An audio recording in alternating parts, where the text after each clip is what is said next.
पाकिस्तान में आम तौर पर जब कोई हुकूमत के चल चलाओ का वक्त हो तो उस वक्त फैज़ाबाद गर्म हो जाया करता है या कहीं धरना शुरू हो जाता है। तो इस वक्त दोनों काम हुए हैं। पहले फैज़ाबाद के अंदर लब्बैक वाले प्रोटेस्ट कर रहे थे, अभी जमात इस्लामी वालों का धरना चल रहा है मरी रोड के ऊपर।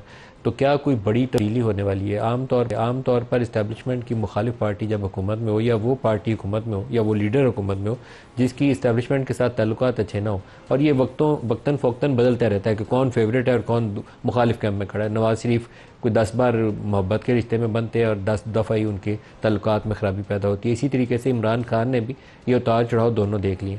तो शहबाज शरीफ साहब जो हैं उनकी एक चीज़ कांस्टेंट है कि वो फ़ौज के साथ अपनी मोहब्बत का रिश्ता हमेशा कायम रहते हैं, जिसके बायस इमरान खान उनको जलसों के अंदर खड़े होकर बूट पॉलिशिया का लकब देते थे, क्योंकि वो इस्टेब्लिशमेंट से बिगाड़ नहीं चाहते किसी भी दौर के अंदर। जब नवाज शरीफ वज़ीर आज़म थे तब उनकी लड़ाई हुई, जब वज़ीर आला थे तब उनके ताल्लुकात अच्छे बुरे हुए, लेकिन शहबाज शरीफ साहब अपने ताल्लुकात में ख़राबी पैदा नहीं करते। तो इस्टेब्लिशमेंट क्या चाहेगी कि शहबाज शरीफ को उतार के तो किसको बिठाया जाए, ये एक बड़ा सवाल है जिसका जवाब आसान नहीं है। बहुत से लोग और बहुत सी जो गॉसिप्स हैं इस वक्त सियासी हलकों के अंदर, वो कुछ और इशारा करती हैं। वो ये इशारा करती हैं कि मुल्क के अंदर किसी एमरजेंसी या किसी गैर आइनी मुदाखलत का ख़तरा या इम्कान मौजूद है, उसकी पेशबंदी के तौर पर ऐसे काम हो रहे हैं कि पाकिस्तान के हालात एक ऐसी नहज पर आ जाएँ या ऐसे मोड़ पर आ जाएँ कि उस स्टेप को जस्टिफाई किया जा सके। क्या इतनी बड़ी बात करना अब आसान है? क्योंकि कुछ एक जजमेंट सुप्रीम कोर्ट की आई हैं, जो पहले इफ्तिखार चौधरी की आई, जिसके अंदर मार्शल लॉ को जायज़ करार देने के हवाले से था कि आइंदा कोई जस्टिफाई नहीं करेगा। पहले सुप्रीम कोर्ट हमेशा इस्टेब्लिशमेंट की बी टीम के तौर पर एक्ट करती थी। वो गठजोड़ बाकायदा होता था जजेस और जनरल्स का। जब एक जनरल मिलिट्री टेक ओवर करता था, जजेस उसके ऊपर मोहर लगा के उसको रेटिफाई करते थे। आखिरी मिसाल उसकी 17वीं तरमीम है, या उससे पहले जनरल ज़िया दौर के अंदर 8वीं तरमीम उसकी हमारे सामने मिसाल आती है। तो अब क्या होगा? जो जनरल मुशर्रफ के ऊपर भी सबसे बड़ा केस था वो 3 नवंबर 2007 वाला था, क्योंकि उसको पार्लिमान ने रेटिफाई नहीं किया, उसको सुप्रीम कोर्ट ने उसके ऊपर मोहर नहीं लगाई। उसी बिना के ऊपर वो जस्टिस वकार सेठ की जजमेंट थी जो उनके लिए मुश्किलात का सबब बनी। फिर कभी अदालत की कॉन्स्टिट्यूशन को गलत करार दिया, कभी कुछ किया, लेकिन बहरहाल एक ऐसा फेल था जिसको गैर आइनी या एक यूज़रपर के तौर पर उनको आइन के अंदर या एक गैर आइनी फेल के अंदर शुमार किया जा सकता था।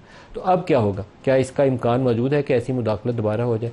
एक इस्टेब्लिश नॉर्म के तौर पर एक और मिसाल भी पेश की जा सकती है कि जब नवाज शरीफ को या पीपल्स पार्टी और नून लीग दोनों को इकट्ठा इक़्तिदार से बाहर करने के लिए मनसूबाबंदी की जा रही थी 2011 से ऑनवर्ड, तो इनको सियासी पोलिटिकल एलीट से ज़्यादा इनको बदमाशिया के लक़ब से पुकारा जाता था। और इस्टेब्लिशमेंट के जो करीब लोग थे वो इनको टीवी चैनल्स के ऊपर अपने जलसे जुलूसों में तकरीरों के अंदर इनको बदमाशिया कहते थे, अशराफिया नहीं थे कहते। आज हाफिज़ नईम साहब ने इन अल्फाज का इस्तेमाल किया। मुझे थोड़ा सा अचंभा हुआ कि हाफिज़ साहब ने ये अल्फाज का चुनाव क्यों किया।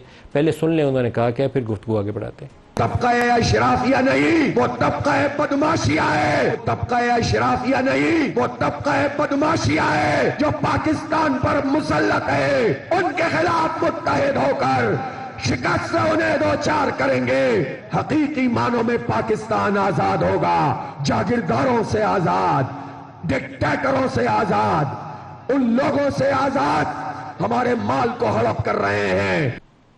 अभी एक रीसेंट पास के अंदर कराची में बलदियाती इंतखाबात से पहले जब MQM ने इन इंतखाबात का बलदियाती इंतखाबात का बाइकआउट किया तो उसकी सबसे बड़ी बेनिफिशरी जमात इस्लामी थी। और ये बाकायदा एक होमवर्क का नतीजा था कि पाकिस्तान तहरीक इंसाफ को अगर खुला मैदान मिलता है और उसके मद्दे मुकाबिल MQM भी है, पीपल्स पार्टी भी है, जमात भी है, तो PTI वाले लोकल बॉडीज़ के इलेक्शन जीत जाएंगे।